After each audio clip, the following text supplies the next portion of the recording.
Olá pessoal, tudo bem? Meu nome é Maria, eu sou terapeuta ocupacional da educação inclusiva de Caraguatatuba e hoje eu vim falar para vocês de um tema que eu adoro. Quem trabalha comigo já me ouviu falar milhares de vezes, que é sobre rotina. E hoje eu não vou falar apenas sobre a estruturação da rotina para as crianças, mas para todos nós que estamos enfrentando esta quarentena. Todos nós tivemos a nossa rotina alterada por causa dessa pandemia, mesmo aqueles que mantiveram as suas atividades de trabalho.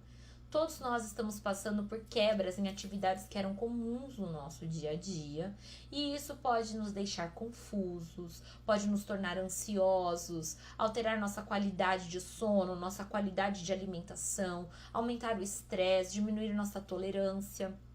E antes, alguns de nós reclamávamos que nós não tínhamos tempo para nada. E agora a gente tem tempo e não sabe o que fazer com ele. E essa incerteza do que vai acontecer amanhã, o que vai acontecer depois, a quebra do que a gente já estava acostumado a fazer, tem exigido de nós também algumas habilidades que talvez a gente não tenha muito domínio. Como, por exemplo, fazer uma videoaula, trabalhar em casa, criar atividades para as crianças que também estão em casa.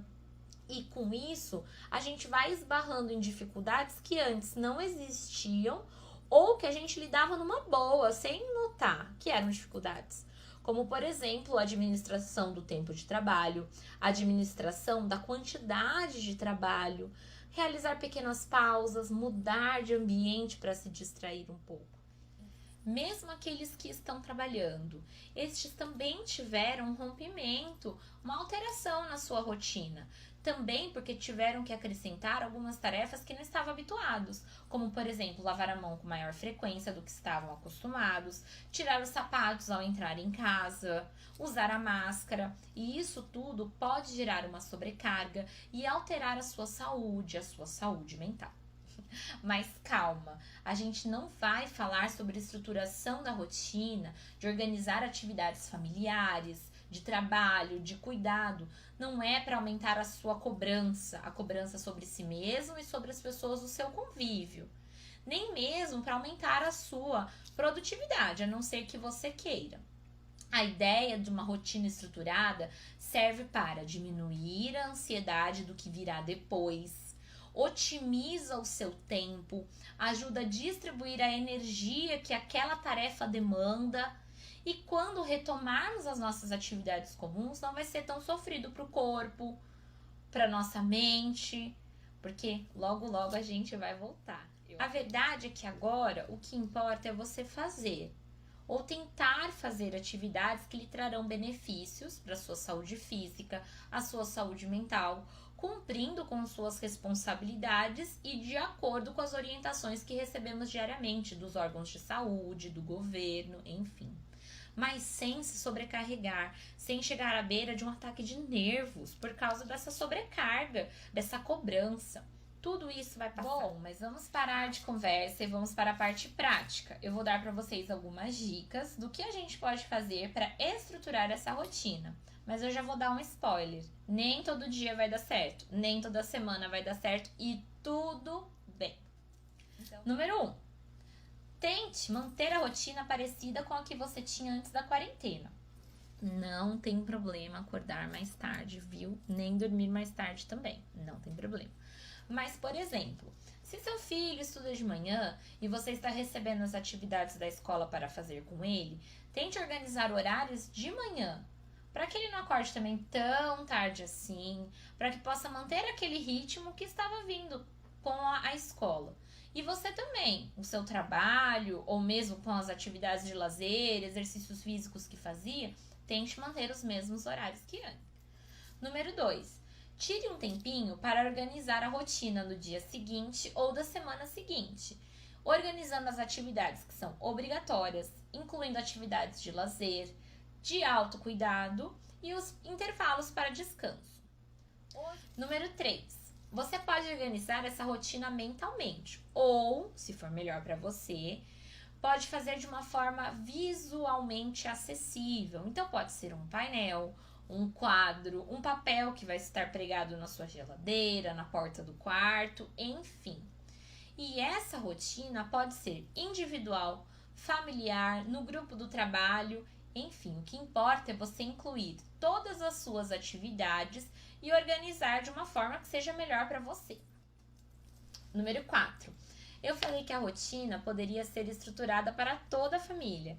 E isso é uma dica para as famílias que têm filhos pequenos, cheios de energia. Façam rotinas para eles também, e não só no período da quarentena. A rotina é muito importante para todas as crianças, para que eles possam se organizar, diminui a ansiedade do que vem depois. Eles também conseguem entender o antes, o agora, o depois. Eles começam a ter essa noção do tempo, da consequência de algum fator. Por exemplo, hoje nós íamos à praia, não vamos mais porque está chovendo. Enfim, ter uma rotina estruturada é fundamental para as crianças. Neste período de quarentena, além das atividades que a escola envia ou que vocês estão tendo acesso pelas redes sociais, é importante incluir o brincar, tanto o estruturado, tanto aquele que o adulto vai interferir na brincadeira, como o brincar livre. Deixe que as crianças explorem o ambiente, explorem os brinquedos ou mesmo alguns materiais reciclados que você tem em casa. A gente precisa estimular também a imaginação dos pequenos nessa fase que estamos passando e por toda a vida deles. E também é muito importante a gente tentar incluir as crianças nas atividades domésticas, como por exemplo, a preparação de alimentos, de lanches, mesmo arrumar o quarto. E tentem fazer isso de uma forma divertida e não só como obrigação. Por exemplo, você pode fazer algumas trocas com a criança. Olha, se você arrumar a sua cama, eu vou aumentar 5 minutinhos do tempo do uso do tablet que você vai ter hoje à noite. Ou venha me ajudar a cozinhar, você corta o alface, você vai separar o feijão, enfim. Sejam criativos e incluam as crianças para ajudar vocês também nas tarefas do dia a dia. Eles vão adorar, é muito divertido estar em família. Ah, sim, eu estava esquecendo de uma coisa muito importante. Eu sei que celulares, tablets e videogames podem oferecer uma gama enorme de atividades para crianças. E quando bem usados, eles ajudam sim na aprendizagem e no desenvolvimento. Porém, o uso em excesso pode ser prejudicial para a criança. Por isso, eu reforço, estimulem o brincar livre, a exploração do ambiente, o relacionamento com os irmãos que estão na casa, com os outros adultos e a participação nas atividades do dia a dia. Número 5. Também é importante na estruturação da sua rotina você fracioná-la, ou seja, colocar o período que você vai realizar aquela atividade. Então você pode dividir em manhã, tarde, noite. Você pode colocar horários que vão realizar também aquela atividade. E por mais que você não conclua algo, tente cumprir esse tempo que você designou para aquela tarefa. E aí vem o número 6. Seja flexível consigo mesmo e com a sua rotina. Como eu falei, tem dia que não vai dar certo. Tem atividade que não vai dar certo e tudo bem. Tem dia que você vai querer ampliar o tempo de descanso. Tem dia que você vai querer, nossa, mas hoje eu preciso realmente dedicar pela casa. Não tem problema. Seja flexível e não se sobrecarregue por causa disso. E lembrem-se, pessoal, essas são dicas. Mas se isso lhe aumentar a sobrecarga, lhe aumentar a ansiedade, talvez não seja o momento de colocá-las em prática. A ideia não é aumentar a sua cobrança sobre si mesmo, mas sim caminharmos para o bem-estar dentro do nosso possível.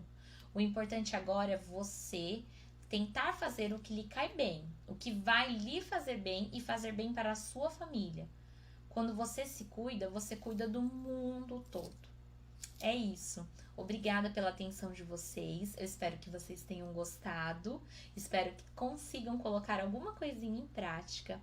E também espero nos encontrar em breve.